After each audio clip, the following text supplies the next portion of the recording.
(105주년) 3.1절 기념행사가 워싱턴 DC 한인 커뮤니티에서도 열렸습니다. 조 바이든 대통령은 연 200만 명 이상 불법 입국자들로 국경 통제에 실패하고 있는 반면 도널드 트럼프 전 대통령은 강경책으로 공언하고 있는 100만 명 이상 추방과는 달리 50만 명에 그친 것으로 나타났습니다. 미국에서 내 집을 마련하려면 가구당 소득이 평균 10만 6,500달러나 돼야 하고 대도시에서는 두세 배 더 벌어야 가능한 것으로 나타났습니다. 음식 배달기업 도어대시가 대형 슈퍼마켓 등과도 협업하며 500억 달러의 매출을 올리면서 빠르게 성장하고 있습니다. 연방대법원이 도널드 트럼프 전 대통령이 상고한 대통령 면책 특권 여부를 심리키로 결정해 워싱턴 DC에서의 재판이 수개월 지연되게 됐습니다.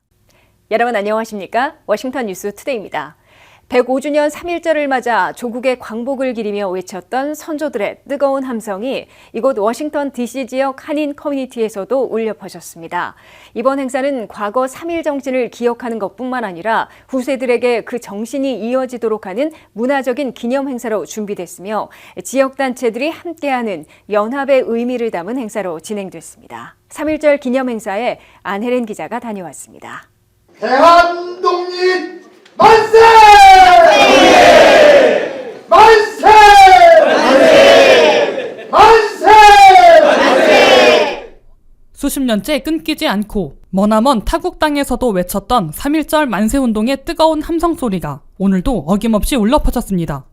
윤석열 대통령은 3.1운동 정신으로 한반도 평화통일을 이뤄야 한다고 조계중 총영사가 대신 읽은 기념사에서 밝혔습니다. 이처럼 한일 양국이 교류와 협력을 통해 신뢰를 쌓아가고 역사가 남긴 어려운 과제들을 함께 풀어나간다면 한일 관계의 더 밝고 새로운 미래를 열어갈 수 있을 것입니다. 내년 한일 수교 정상화 60주년을 계기로 보다 생산적이고 건설적인 양국 관계로 한 단계 도약시켜 나가기를 기대합니다. 존경하는 국민 여러분, 3.1운동은 모두가 자유와 풍요를 누리는 통일로 비로소 완결되는 것입니다.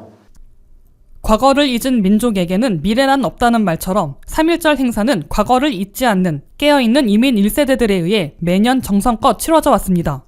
이번 105주년 3.1절을 이번에 특별히 워싱턴 지역 다 함께하는 것을 이제 우리 재미교포로 3.1절이 어떤 건가, 우리가 어떻게 이 젊은 사람들, 청년들한테 이걸 3.1 정신을 전수할 수 있는가, 우리는 해야 하는 사람들이거든요. 그래서 이 젊은이들이 이것을 이끌어가게 105년 전에 그분들이 하셨고 오늘은 우리가 하고 또 105년 후에 하신 청년들에게 이제 이 3.1 정신을 넘겨주는 그걸 이제 우리가 주로 하고 있습니다. 특히 오늘 행사는 4개 한인회가 한마음으로 진행하며 시민들이 바랬던 하나 되는 한인회라는 모습으로 큰 환영을 받았습니다. 안녕하세요. 버지니아 한인회장 은영재입니다. 우리 이번에 3.1절 행사는 특히 남다릅니다. 강북회 주최와 대사관 그리고 보훈처 주관으로서 우리 5개, 5개 단체 한인회장이 같이 합동으로 해서 많은 한인회들이 오늘 참석해가지고 앞으로는 우리가 3.1운동 정신을 차세대한테 이어줘야 하기 때문에 참석한 시민들은 앞으로도 이민 2세와 3세가 뜻을 이어받아 대한독립을 외치는 마음으로 모국을 기억하며 어디에 살던 모두가 한민족이라는 사실을 잊지 않는 뜻깊은 기념식이 되길 원한다며 입을 모았습니다. WKTV 뉴스 안혜린입니다. 조 바이든 대통령은 2년 연속 200만 명 이상의 불법 입국자들로 국경 통제에 실패해 수세에 몰리고 있는 반면 도널드 트럼프 전 대통령은 대표적인 강경책으로 공언하고 있는 100만 명 이상 추방과는 달리 50만 명에 그친 것으로 나타났습니다. 특히 바이든 대통령은 뒤늦게 불법 입국자들이 일정 한도에 차면 국경을 폐쇄한다는 정책을 들고 나왔으나 너무 늦다는 비판과 이민사회의 비난을 동시에 받고 있고 트럼프 전 대통령은 국내 이민 단속으로 사회적, 경제적 손해를 초래해 비효율적이라는 지적을 받고 있습니다. 한면태 기자가 보도합니다. 11월 5일 재대결 가능성이 높아지고 있는 조 바이든 대통령과 도널드 트럼프 전 대통령은 텍사스 지역 국경을 동시에 방문해 상반된 국경 이민 정책을 놓고 밀릴 수 없는 한판 대결에 돌입했습니다. 초강경 이민 정책으로 지지표를 결집시키고 있는 도널드 트럼프 전 대통령은 한 해에 각국에서 몰려든 불법 국경 입국자들이 연속 200만 명 이상을 기록한 것은 바이든 침공이라고 규정하고 미국의 국경을 완전히 열어놔 미국을 망치고 있는 것이라고 성토했습니다. 실제로 국경에서 불법 입국을 시도하다가 체포된 외국인들은 바이든 대통령 취임 첫 해인 2021년에 160만 명으로 트럼프 시절보다 4배나 급증하더니 2022년에는 220만, 2023년에는 240만 명으로 역대 최고치를 기록했습니다. 더욱이 바이든 행정부는 국경 체포자들 중에 거의 절반은 추방했으나 다른 절반은 미국 내에서 석방해 공화당 아성인 텍사스에서 민주당 지역인 뉴욕시, 시카고, 워싱턴 DC, 덴버 등지로 보내는 바람에 지역 당국이 큰 혼란과 재정 부담을 지고 있습니다. 바이든 행정부는 나아가 1년 평균 77만 명씩 3년간 230만 명에게 패럴로 불리는 임시체류 허가를 부여하고 워크퍼밋 카드까지 발급해 미국 거주와 돈 벌기를 허용하고 있습니다. 조 바이든 대통령은 국경 통제 실패로 기록적인 혼란이 벌어지자 뒤늦게 초강경 국경 통제 정책을 들고 나왔습니다. 트럼프 공격에 맞서 바이든 대통령은 백악관과 연방상원에서 초당적으로 강력한 국경 통제를 시행키로 합의했으나 트럼프가 반대하자 공화당 의회가 이를 폐기시켜 국경 난민 문제를 더욱 악화시키고 있다고 역공을 취했습니다. 바이든 대통령은 연방상원에서 민주공화 양당의 추당파들과 손잡고 불법 입국자들이 일주일간 일평균 5,000명, 하루 최대 8,500명을 넘으면 국경을 즉각 폐쇄하는 강경책에 합의했으나 트럼프 전 대통령이 이에 반대한다고 밝히자 공화당이 포기한 바 있습니다. 바이든 측은 지난해 12월 불법 입국을 시도하다가 국경에서 체포된 이민자들이 한 달 25만 명으로 신기록을 세운 바 있지만은 강경책이 마련된다는 소리에 올 1월에는 절반으로 반감됐다고 강조하고 국경 난민 이민 정책을 악화시키고 있는 것은 선거 전에 이를 악용하려는 트럼프 측이라고 반박하고 있습니다. 그러나 바이든의 초강경책 일대 전환은 때가 늦었다는 비판과 함께 이민사회에서는 변심했다는 비난을 동시에 받고 있습니다. 이민정책 대결에서 우위를 점하고 있는 것으로 보이는 트럼프 전 대통령은 초강경 정책이 구호와는 달리 실제로는 달성하기 어려워 비효율적이라는 지적을 받고 있습니다. 트럼프 전 대통령은 재집권하면 한 해 불법 이민자 100만 명 이상 추방, 국가방위군과 지역경찰의 이민단속권 부여, 출생 시민권제의 폐지 등 전례 없는 이민 제한 정책을 강력 추진하겠다고 공약했습니다. 그러나 불법 이민자 미국 내 단속에서는 트럼프 1기 재임 시절 한 해 평균 8만 명으로 바이든 시절의 3만 5천 명보다 많지만은 불법 이민자 추방에서는 바이든의 한 해 평균 137만 명에 비해 트럼프 시절 한 해 평균 50만 명으로 자신의 공약에는 절반, 바이든 실적보다는 3분의 1 수준에 그치고 있습니다. 트럼프 전 대통령의 미국 내 불법 이민 단속에는 막대한 예산이 드는 데다가 이미 미국의 3D 업종 등을 지탱해주고 있는 불법 노동자들을 강제로 내쫓는 부작용으로 가족 이별의 비인도적인 피해는 물론 미업계 경제적 손해까지 초래하고 추방에도 큰 비용을 들여야 할 것으로 지적되고 있습니다. WKTV 뉴스 한면택입니다. 미국에서 내 집을 마련하려면 가구당 소득이 평균으로도 10만 6,500달러나 돼야 하고 대도시들에서는 두세 배 더 고소득이어야 가능해 갈수록 내 집 마련이 멀어지고 있는 것으로 나타났습니다. 특히 팬데믹 직전인 2020년 1월에서 올 1월 사이 5년 만에 내 집 마련에 필요한 가구 소득이 80%나 급등했고 이 한 달 소득에서 30% 이내의 비용을 지출해야 가능한데 이렇게 내 집 마련 능력이 있는 가구는 절반 이상에서 6.6%로 급감한 것으로 조사됐습니다. 미국의 주택시장이 악순환을 거듭하면서 미국민들의 내 집 마련 꿈은 갈수록 멀어지고 있습니다. 미국에서 통상적인 중위 가격대로 내 집을 마련하려면 평균으로도 가구당 소득이 10만 6,500달러는 되어야 하는 것으로 나타났다고 CBS 뉴스가 보도했습니다. 이는 팬데믹이 시작되기 직전인 2020년 1월에 5만 9천 달러에 비해 무려 80%나 급등한 것입니다. 이에 비해 중위 가구 소득은 2020년 6만 6천 달러에서 올 1월 8만 1천 달러로 23% 늘어나는 데 그쳤습니다. 미국에서는 한 달에 벌어들이는 가구 소득에서 모기지를 포함해 납부해야 하는 각종 비용이 30% 이내이어야 내 집 마련 능력이 있는 것으로 간주되고 있습니다. 이에 따라 2020년 1월에는 내 집 마련 능력이 있는 미국민 가구가 전체의 50%를 넘었으나 2024년 1월 현재는 단 6.6%로 폭락한 것으로 계산됐습니다. 특히 한인들이 많이 살고 있는 대도시들에서는 주택가격이 매우 비싸기 때문에 내 집 마련에 필요한 가구 소득이 전국 평균보다는 2~3배 더 많아야 할 것으로 나타났습니다. 미 전역에서 내 집 마련을 위해 가장 많이 벌어야 하는 대도시로는 캘리포니아 산호세로 45만 4천 달러는 벌어야 주택 구입을 할 수 있을 것으로 계산됐습니다. 산호세의 중위 주택 가격은 149만 3천 달러여서 매달 모기지로 9,500달러 이상 내야 하는 것으로 조사됐습니다. 샌프란시스코는 34만 달러는 있어야 내 집 마련이 가능하며 중위 주택 가격은 110만 5천 달러로 매달 7,050달러의 모기지를 내고 있는 것으로 계산됐습니다. 로스앤젤레스는 내 집 마련에 필요한 가구 소득이 27만 9,300달러가 있어야 하고 중위 주택 가격은 91만 8,300달러로 매달 5,860달러는 내야 하는 것으로 나타났습니다. 샌디에고는 27만 4천 달러는 벌어야 하고 중위 가격은 90만 3천 달러로 매달 5,800달러를 내고 있습니다. 시애틀은 21만 4천 달러가 필요하고 중위 가격이 70만 달러로 매달 4,500달러를 상환해야 할 것으로 나타났습니다. 뉴욕시에서 내 집을 마련하려면 가구당 소득이 21만 3,600달러가 필요하고 중위 가격은 62만 8천 달러로 4천 달러씩 상환해야 할 것으로 조사됐습니다.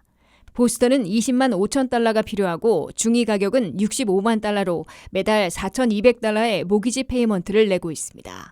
워싱턴 DC에서 내 집을 사려면 가구 소득이 16만 2천 달러는 돼야 하고 중위 주택 가격은 54만 달러여서 매달 모기지로 3,440달러를 내고 있는 것으로 나타났습니다.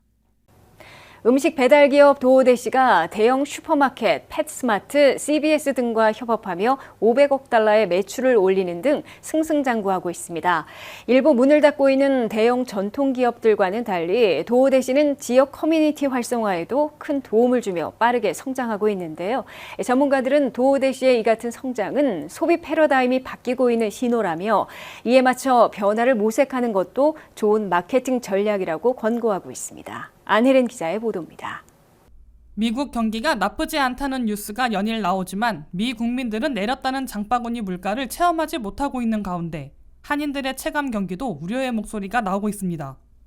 외식을 먼저 줄이는 통에 특히 한인 식당가들이 고전을 면치 못하고 있는 가운데 도어대시의 영향력 평가가 나오자 전문가들은 경제의 패러다임이 바뀌는 시기에는 바뀌어가는 세대를 읽고 빠르게 변화하는 게 좋다고 조언했습니다. 도어대시는 처음 공유 택시 시장의 활로를 찾기 위해 생긴 파생시장처럼 생각되곤 했지만 격리기간을 지나며 빠르게 성장하여 2023년에는 전 세계 대도시와 월드 마켓플레이스에서 10만 개 이상의 독립 상점이 도어대시의 마켓플레이스에 합류해 거의 500억 달러의 매출을 올렸습니다. 미국에서만 600만 명이 넘는 사람들이 시간적 유연성 때문에 대쉬를 했습니다. 그들이 대쉬를 선택한 이유는 시간적 유연성은 같지만 우버 같은 경우 사람을 상대하는 일이라 별점 관리에 대한 어려움과 점점 요구되는 높은 수준의 서비스, 차량 관리와 상태에 대한 피로도 누적으로 차라리 사람과의 비대면을 택하는 것도 큰 이유 중 하나라고 밝혔습니다. 소상공인들은 상점에 직접 방문하거나 투고해가는 손님들을 기다릴 수밖에 없었지만 이제 도어대시로 상인들의 70%가 수익 증대에 도움이 되었으며 가맹점의 94%가 도어대시와 최소 1년 이상의 지속적인 제휴를 기획하고 있다고 밝혔습니다. 도어대시를 이용하는 88%의 대시에게는 추가 수입과 재정적 안정성을 제공했으며 소비자들의 44% 이상이 도어대시가 이웃 식당과 상점에 접근할 수 있는 추가적인 방법을 제공해줬으며 상점들의 87%가 도어대시와 제휴한 후 새로운 고객층이 생겼음을 실감하고 있다는 겁니다. 특히 장애나 이동에 어려움이 있는 소비자의 경우 50% 이상이 도어대시의 서비스가 생산성 향상을 돕거나 다른 활동을 위한 시간을 돌려주는데 큰 도움이 된다고 밝혔습니다. 도어대시의 유연한 수익 기회를 통해 수백만 명의 사람들과 지역 기업, 고객을 가진 기업 및 전국의 대시어를 연결하는 서비스가 지역 경제와 지역 사회에 큰 부양책이 된다는 것이 2023년을 종합평가한 보고서의 내용입니다. 직접 투고해 오지 뭐하러 돈을 더 내고 대쉬를 시키냐는 소비자들의 인식이 바뀌고 있다는 증거입니다. 이미 쇼핑도 온라인 중심으로 변혁이 일어나며 거대 오프라인 매장들이 철수하는 가운데 이 정도의 안정된 결과라면 일시적인 유행이 아닌 라이프 스타일의 거대한 변화라며 한인 상점들도 온라인 주문 플랫폼과 도어대시 가맹 등 K푸드에 대한 궁금증이 한창일 때 변화를 모색하는 것이 좋다고 마케팅 전문가들은 권고했습니다. 또한 N잡 시대에 먼저 올라가는 물가와 따라잡지 못하는 월급 사이에서 고민만 할 게 아니라 시간적 자유를 허용하는 대쉬일에 직접 뛰어들어 보는 것도 좋다고 조언했습니다. 다만 사람을 태우거나 대쉬일을 할 때에는 자동차 보험사에 이 사실을 알리고 돈을 조금 더 내더라도 반드시 대쉬나 우버용 보험을 들어야 보상을 받을 수 있다고 당부했습니다. WKTV 뉴스 안혜린입니다. 연방대법원이 도널드 트럼프 전 대통령이 상고한 대선 결과 뒤집기 혐의에 대한 대통령 면책 특권 여부에 대해 심리하기로 결정해 워싱턴 DC에서의 3월 재판이 적어도 늦여름까지 수개월 추가 지연되게 됐습니다. 연방대법원이 6월 말에 면책 특권을 인정하면 대선 관련 3건의 형사재판이 사실상 무산될 것으로 예상되고 기각되면 8월부터 의사당 점거 사건과 관련된 DC 형사재판이 시작될 것으로 예상되고 있습니다. 한면태 기자의 보도입니다. 미국 최고의 법원 연방대법원이 도널드 트럼프 전 대통령이 제기한 면책특권에 대한 상고를 받아들여 심리하기로 결정함으로써 즉각 대선 관련 형사 기소 사건에 대한 재판을 추가 지연시키는 혜택을 안겨주고 있습니다. 연방대법원은 2020 대선 결과 뒤집기 시도를 부추긴 혐의로 형사 기소된 사건과 관련해 도널드 트럼프 전 대통령 측이 현직일 때 있었던 사건들이므로 면책특권을 인정해줘야 한다고 상고한 데 대해 이를 심리하기로 결정하고 4월 22일이 시작되는 주간에 구두 변론을 청취할 것이라고 발표했습니다.